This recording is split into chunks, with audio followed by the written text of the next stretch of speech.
How does a mathematician turn into a poet?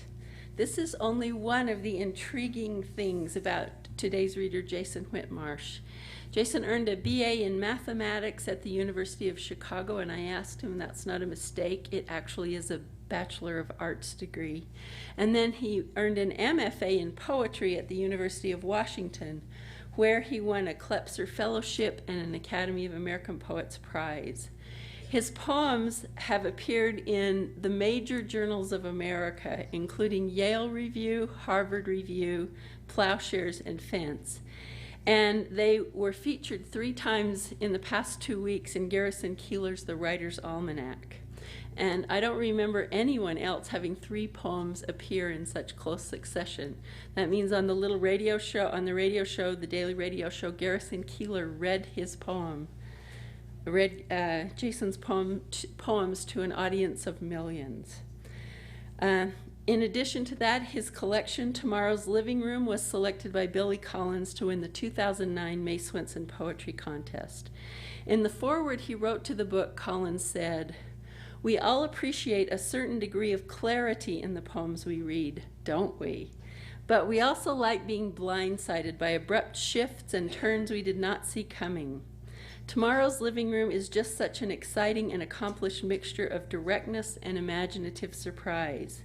In paging through the manuscript, I found myself walking blithely into one poem after another, comforted by the casual, familiar tone of a colloquial voice, only to find myself soon lost in a zone not of my own making, a stranger in Jason Whitmarsh's strange, alluring verbal land.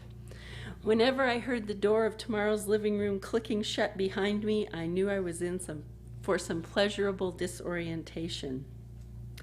The second poem in the book begins, "I'm kind of reluctant to mention the superhero powers I've acquired since last we talked.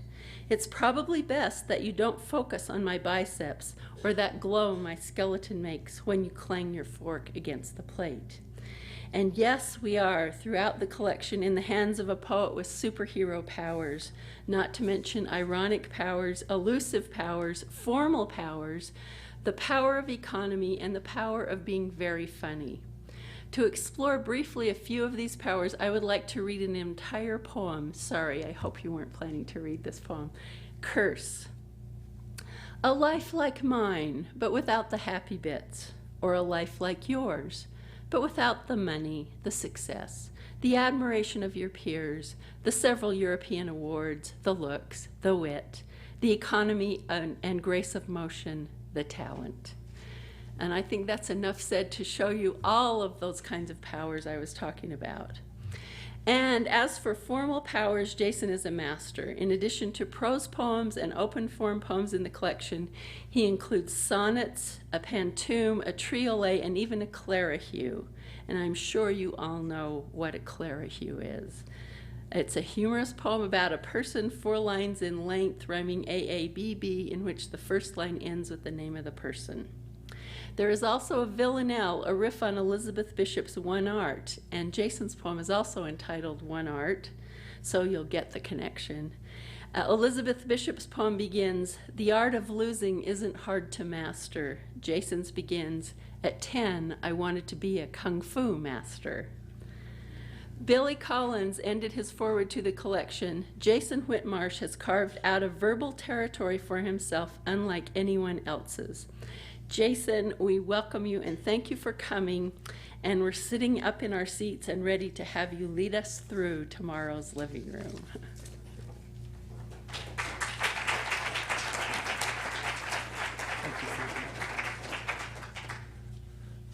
Thanks to everyone for being here.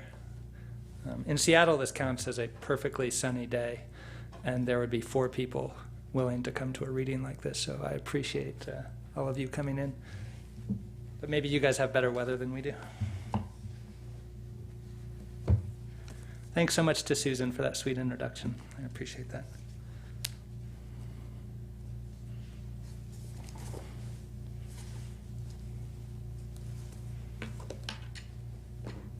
I'll try and set this.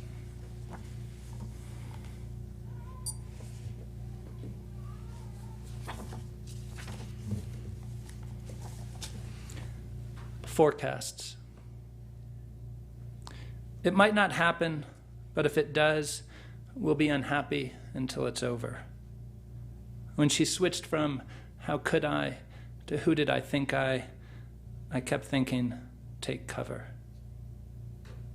The rock fell from a great and far-off height and plummeted silently through the roof into bed, where it replaced your heart. That's what I think. It's why you're so aloof. There's a change when I come home, like a queen batting her fake lashes as she tells the jailer that today it's 40, not 20 lashes. The kids are watching television while we ignore each other and the vision of a young John the Baptist cursing his future God. We'll fix things tomorrow, first thing.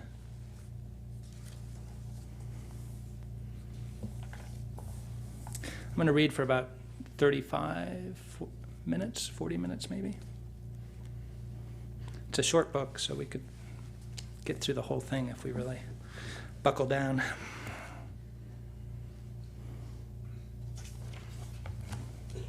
Here's the title poem to the book. Tomorrow's living room. My stun gun no longer stuns much. A few ants, bits of people's fingers. And no one sent the new recording devices in some time now. Our rewinders have been petitioning the restless. Our restless have been dangling their feet. Their canyons need upkeep. Their bogs need tending. Otherwise, the sick will be at your door too, wanting a vaccination against all that's wrong with us and them. Something in the debutante's hand-me-downs had me thinking of you. Her skirt was muddied from overplay. Her list of things to do, not yet done today.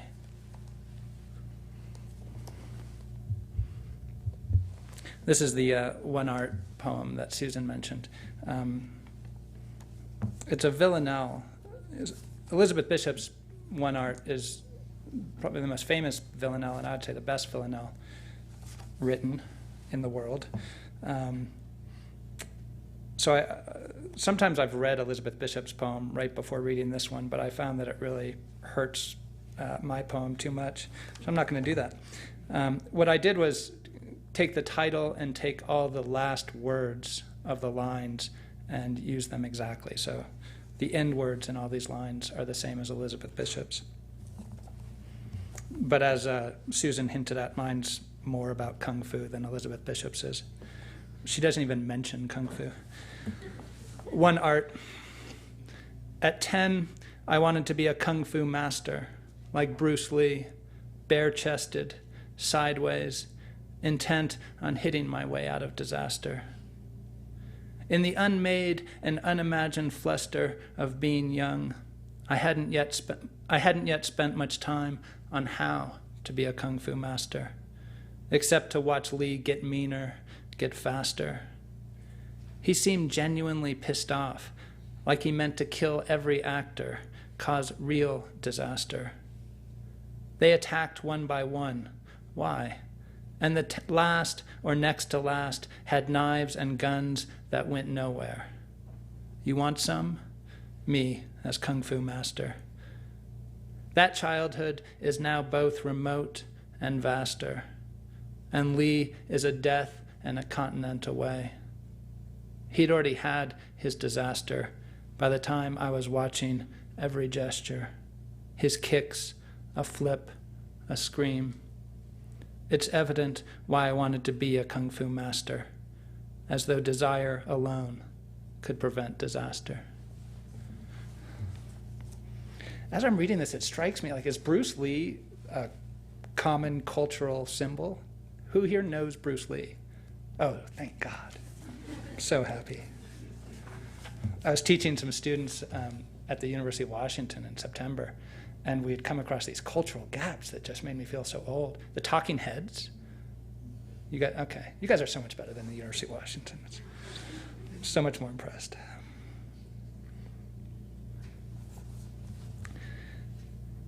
Actually, I want to say a bit about Elizabeth Bishop is an incredibly important poet to me. She was one of the first poets I discovered, and she's still one of the great loves of my life. She wrote wonderful poetry. She also wrote amazing letters, and her Collected came out a few years after I started reading her poetry. They're not collected letters, selected letters. And in them are these wonderful letters to May Swenson, which is how I discovered May Swenson, who is also an amazing poet. I don't know how many people are familiar with her, but she was born in Utah and went to school here. I didn't read May Swenson's letters back to Elizabeth Bishop until very recently, but they're equally beautiful. So it's very meaningful to me to have the book come out under the name of May Swenson. She's a wonderful poet and sort of a muse to have attached to the book, and I'm greatly honored to be associated with her name. I wanted to read at least one of her poems. It's right here. It's one of her more famous poems, but it remains one of my favorite. And then I thought I'd read a bit from a letter that she's not writing about the poem exactly, but she's writing about sort of the form of the poem in a more general way. She's writing to Elizabeth Bishop.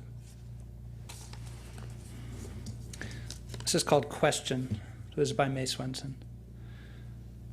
Body, my house, my horse, my hound, what will I do when you are fallen? Where will I sleep? How will I ride? What will I hunt? Where can I go without my mount, all eager and quick?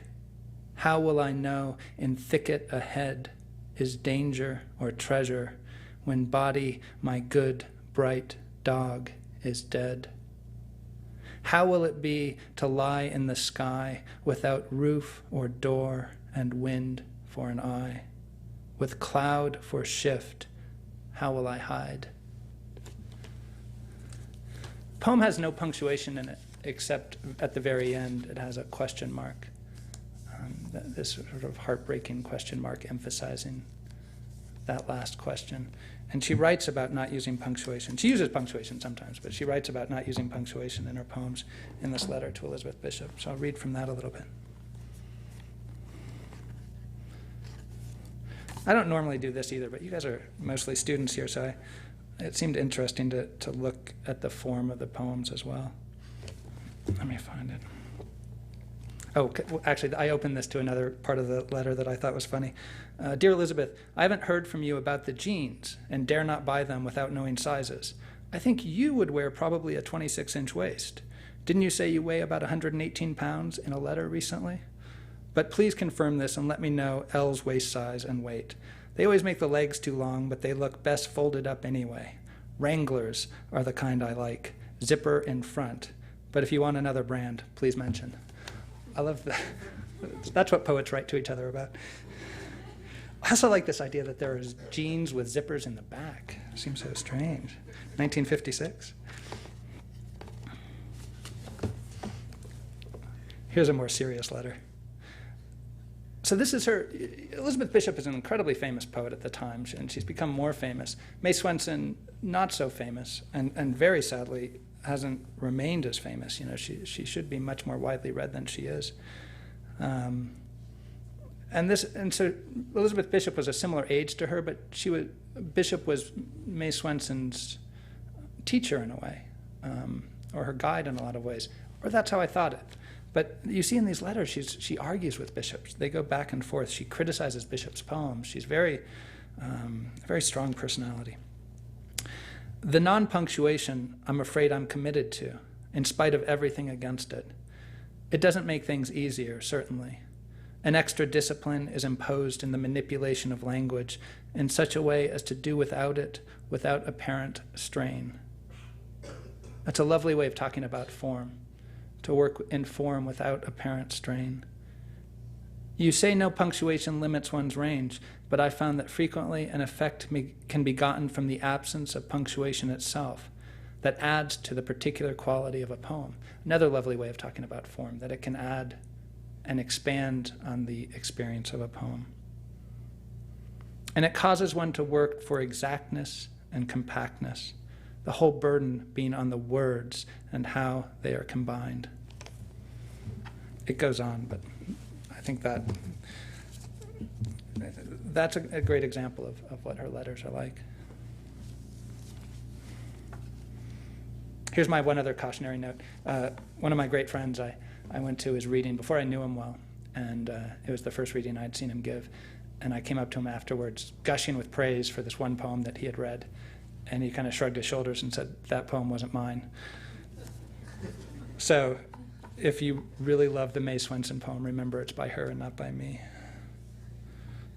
Not that you have to come up to me afterwards gushing with praise. This is from a series of poems where the characters are numbers. So 1, 2, and 3 are characters in the poem. They're prose poems, so they just means they don't have line breaks. 2 parts water, while 3 stack sand on the tide wall. The welcome wagon dropped them here, between tours of the mud flats, between old men lining up shots of birds on one leg. 2 says, "It's always been almost exactly like this, hasn't it?" And 3 misses what a dozen of us couldn't fail to catch. The path across the flats is a false one. Follow it, and you end on a hill, severed from the other's horizon. Here's a second one from that series that was written after 9/11. 2, couchbound.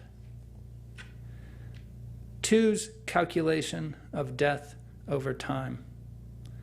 10,000 bodies 1,000 years ago is 500 bodies when Columbus lands, perplexed by the undergrowth, is 100 when the railroad runs through, is 10 when anyone you've known was born, is this year 1. 1 comes home, briefcase in hand, sobbing.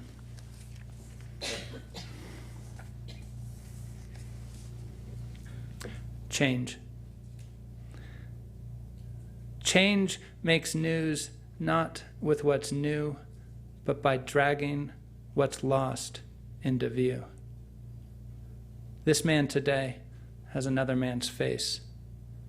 Something must have taken him or taken place.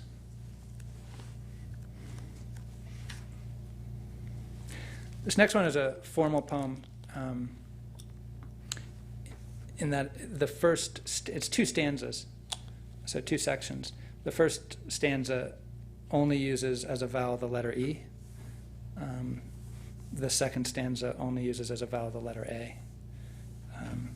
I use the word, I use God in both stanzas, and I spell it with a dash instead of the O.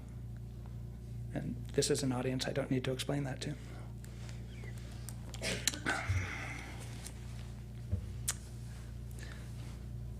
I had a great teacher, Heather McHugh, who this poem had a different title originally, and she read it.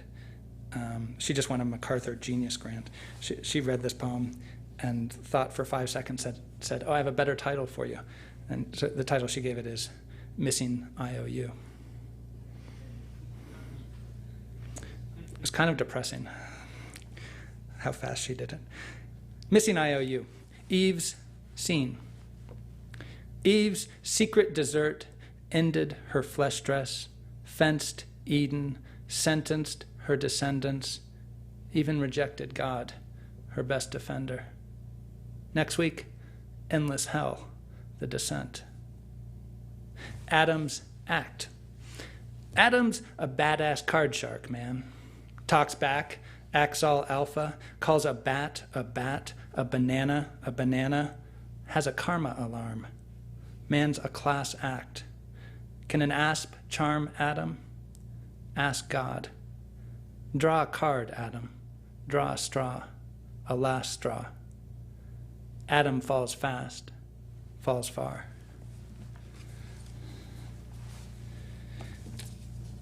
It's not in the book, I have a 1-line poem, 2-line poem connected to Adam and Eve.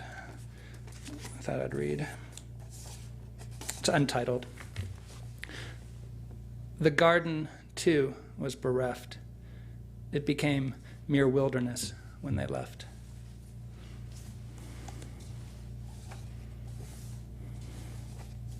I wanted to read, that was a lovely invocation.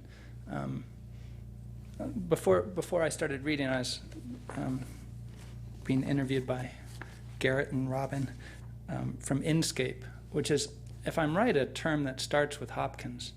I don't know how many of you are familiar with his poetry. His idea of inscape was this God in the center of all things, and that if you can look closely enough at anything, at nature, at something in nature, you can uncover God that's within it, and he called that sort of presence inscape. I don't do it justice. It's a wonderful. He writes about it in these wonderful ways. But the invocation he wrote, he was very religious, and his poems were invocations of a sort. Here's one. God's Grandeur by Hopkins. The world is charged with the grandeur of God.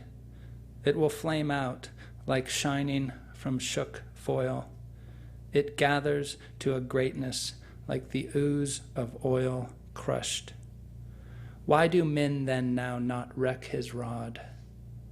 Generations have trod, and all is seared with trade, bleared, smeared with toil, and wears man's smudge and shares man's smell. The soil is bare now, nor can foot feel being shod. And for all this, nature is never spent. There lives the dearest freshness, deep down things. And though the last lights off the black west went, O morning at the brown brink eastward springs, because the Holy Ghost over the bent world broods with warm breast and with bright wings.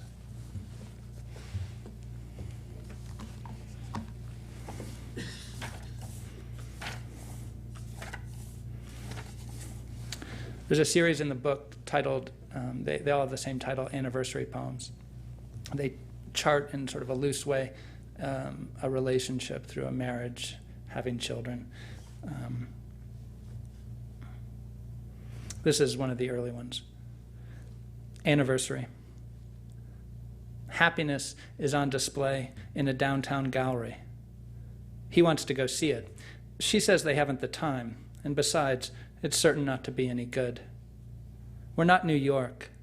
All they show here are watercolors and stained glass. It's been getting great reviews, Happiness has. Galleries in other cities have made offers. Perhaps more could be made, or, if not, this Happiness could be moved. You'd have to think it through first, the danger of taking something like that elsewhere. It might not survive, or it might survive so well that the original would seem a trick. It could keep you up at night, protecting happiness.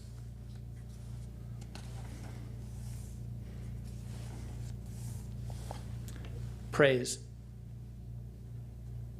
It never rises to the occasion, never replaces its opposite. You can't exchange it for goods, can't store it as something to have when lost at sea. It's inaccurate, for one thing, hitting the spot you thought you'd left behind. And any pleasure ends before it does, like someone looking away while you finish the joke. If only he knew of what he spoke.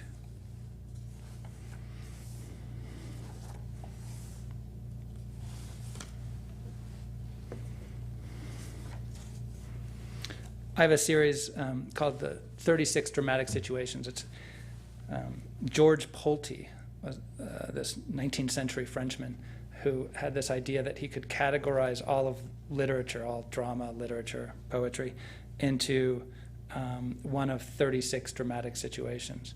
It's this fantastic list. It's available on the web.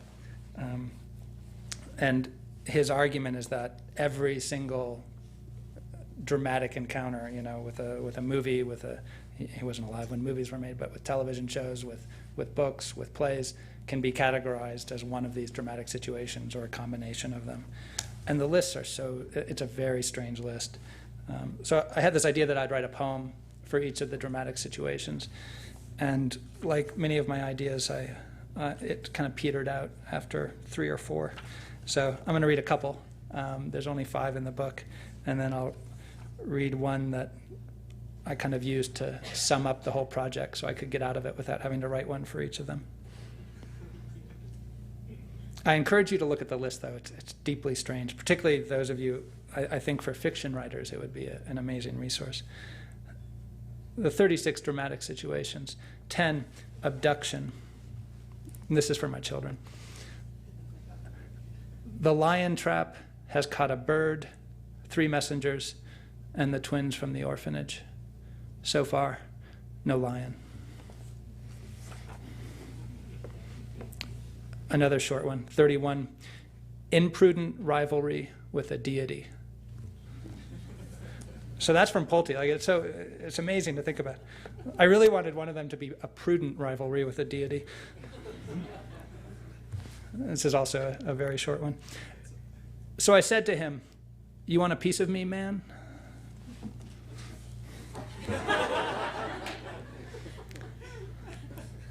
And here's how I got out of it. I very, very conscientiously included all 36 dramatic situations in a single 50-word poem. 36 dramatic situations, 1 through 36. I had a friend of mine count them and claim they're only 35, but she was wrong. His failed suicide was to avenge his sister, whom he killed by mistake while kidnapping his wife. The voices speaking in code had said she was ambitious, that she betrayed him, that he should find her and tie her up and ransom her for God. Ever since, the family has kind of hated him.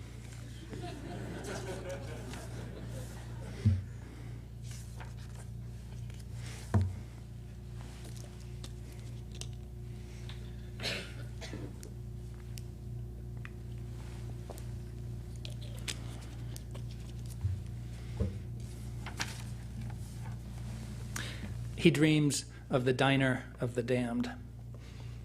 Everyone in the place is eating something you can't find on the menu. The $2.95 special takes forever to arrive, literally, and when it does, the toast is wheat, not white. What did you expect? Chicken eggs?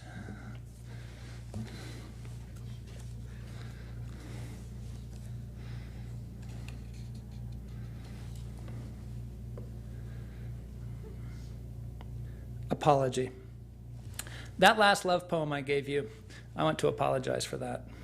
It was crudely put, and several of the metaphors leaned too heavily on sea life. I love you so much more than that. The best part of the poem was the beginning, and that had nothing to do with you or me or how much either of us loves each other. It was just a line from another, better poem. Most of the poem sounded defensive, like I've been accused of not loving you, or you of not loving me. Not that I think I don't love you, or you me. I don't. Still, one could read a poem by someone else and it'd seem more authentic. You'd be more likely to think that poem was dedicated to you, than to think mine was. One could even argue, too, that by studiously avoiding your name or any identifying traits, I was making this poem fit for more than one woman, like women in general, or a second wife, or your very attractive sister.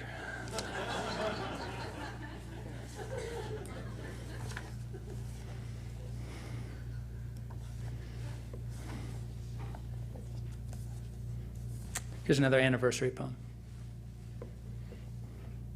After the self-help seminar, he keeps adding the phrase, "as a successful person," to his sentences. As a successful person, I feel like watching TV tonight. As a successful person, can you help me wire the bathroom? He feels about 14% better, which, as a successful person, is a lot. What do you do in the face of real tragedy? She says. What phrase protects us from old age, from death, from the world and its empty spaces. As a successful person, I have no idea. It is the softest of boundaries, his spell, in constant motion, a barely wrought surface at all times surrounding him and, now that he thinks of it, her too.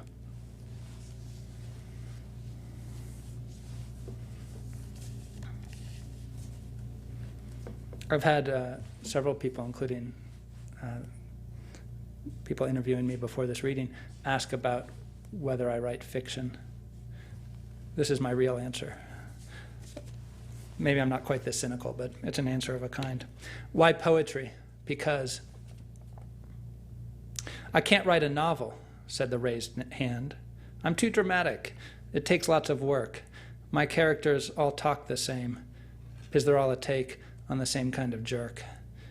I have no idea why Jack in chapter 1 would still want Jill in chapter 9, nor what it means to indicate a quicker wit.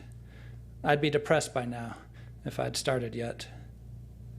I think it's better to stick to what I know, which is me, or the parts I've seen so far. Stick to what keeps the evenings free, or, if not, can be written in a bar.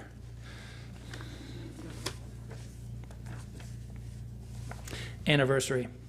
He says, okay, I'm exactly who I am, but this one thing is different. I don't have a nose, or don't know the word for table, or I sing with perfect pitch, but all the time. And do you still stay with me? And she says, but do you do this, or have this? No, I'm the same, I told you. Or she says nothing. Or she hears only the question, not the setup, and repeats it to herself, and pauses, both of them hanging on the answer, and him with no nose.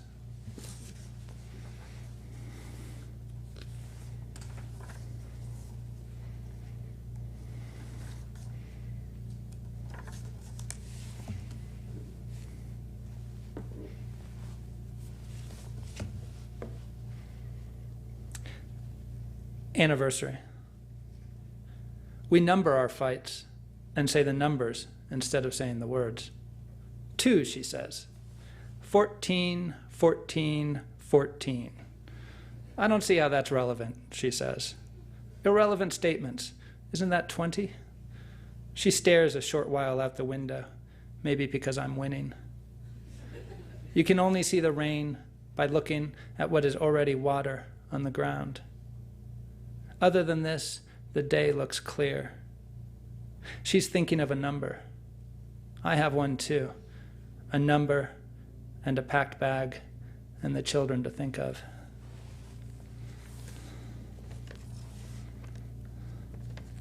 Here's a ghazal. One of the first, I guess the first poetry class I took was from Aga Shahid Ali, who became a teacher at the University of Utah and lived in Utah at the end of his life. I took a class from him in Massachusetts. Ghazal is a Persian form, and Shahid was amazing at it, and really taught a lot of people how to read them, at least, hopefully how to write them. They're in couplets, and there's a phrase that's repeated at the end of each couplet. Couplets are sort of meant to stand alone. They don't connect directly to each other. And then there's a word right before the phrase that rhymes, or a sound right before the phrase that rhymes. Ghazal. Oh, and then you're supposed to invoke yourself at the end, which Shah had always said was very, very awkward for Americans. So we always try and figure out ways around it. Sailors point out to sea as if there were wisdom in the distance. They've no idea, though. Is it flotsam or jetsam in the distance? One party says to the other, our phones are tapped. The world's a place to fear. You can hear the hum in the distance. Complaining of neck pain, the general admires the view from his hospital room. Are those candelabras in the distance? That night, night fell. Pages turned themselves in. Libraries dewied their bindings. Our letters rose like a column in the distance. We lied when we said we walked the moor with no jacket, a thin pair of shoes. No one really saw a golem in the distance. Patients leave ladders at windows, their sheets tied to bedposts, though the doctor swears there's no lack of symptoms in the distance. To know a clock, keep time. To know a man, sleep late, as he does. Accept as little, defer as much. Read his poem in the distance.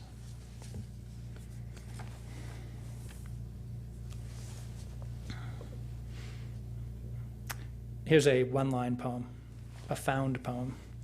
Perfect forecasting, found on eBay. It looks like it is or will be an antique. Here's my other one-line poem, not from the book. The superhero scales back. I can help you move that.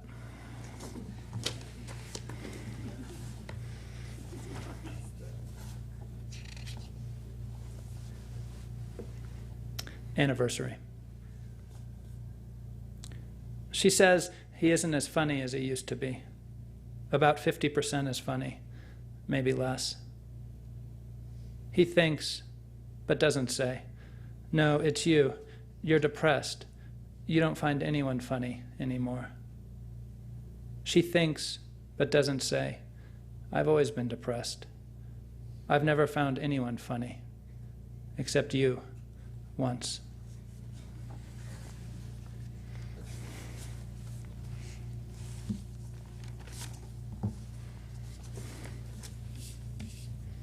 I'll have to do a couple of Clara Hughes. These aren't in the book. These are newer ones. So as Susan said, a Clara Hughes starts with someone's name. Second line rhymes that name, and then there's a finishing couplet that rhymes. They're great forms. They're really fun to write. It's the only Edmund Clara Hugh Benson was the originator of the form, and I think he's famous for being the only person whose middle name contributed a word to the language. Hypothetical moral quandary, Clara Hughes. Hypothetical moral quandary, Clara Hughes. Two of them. Abraham Lincoln avoids death by sinking deep into his seat. The boy behind him leaves in a sheet.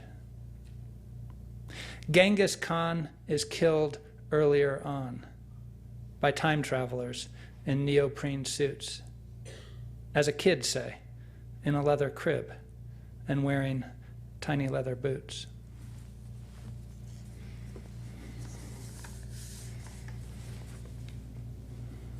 Mapping. She has the gene that makes her want to try on necklaces in department stores. He has the gene that prevents him from falling asleep while driving a snowmobile. Lots of people have this gene. She has the gene that causes erratic, bird-like motions when someone asks after her cousin Grace, a known eccentric, a liar, really. He lacks the gene that keeps one from farming out work that isn't one's to farm out. He's told people to clean the swimming pools of strangers, to ring bells for occasions he knows nothing about, to write poems for women whose names he can't keep straight. She has the gene that will cause her heart to stop beating, metaphorically, when she sees him approach. He has the gene that will cause his heart to stop beating.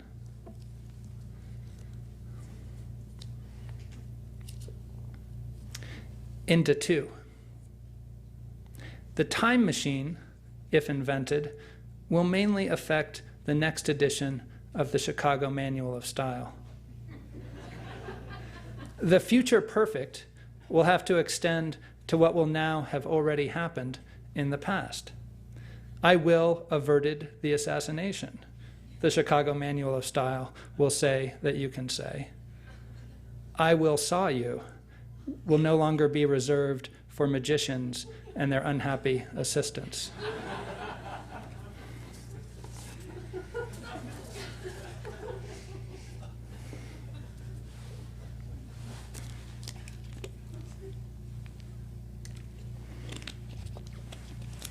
is the last poem. This is for my wife, Carrie. It's called History of Love. Most poems since 1776 include the lines, "It was snowing and it was going to snow," although only Wallace Stevens in 1917 got it exactly right. Since 1776, I have caused you heartache, I know, except for 1995, when we were in Chicago, and happy in a way that was both fragile and fast-paced, like we were outrunning some terrible collapse. Wallace Stevens was dead and all around us, mostly in the nonsense of the car alarms, the snowplow on Lakeshore Drive, the lake itself with its waves frozen into place. Ice means this is no permeable surface. You will not sink and drown, but neither will you be enclosed. Thanks so much.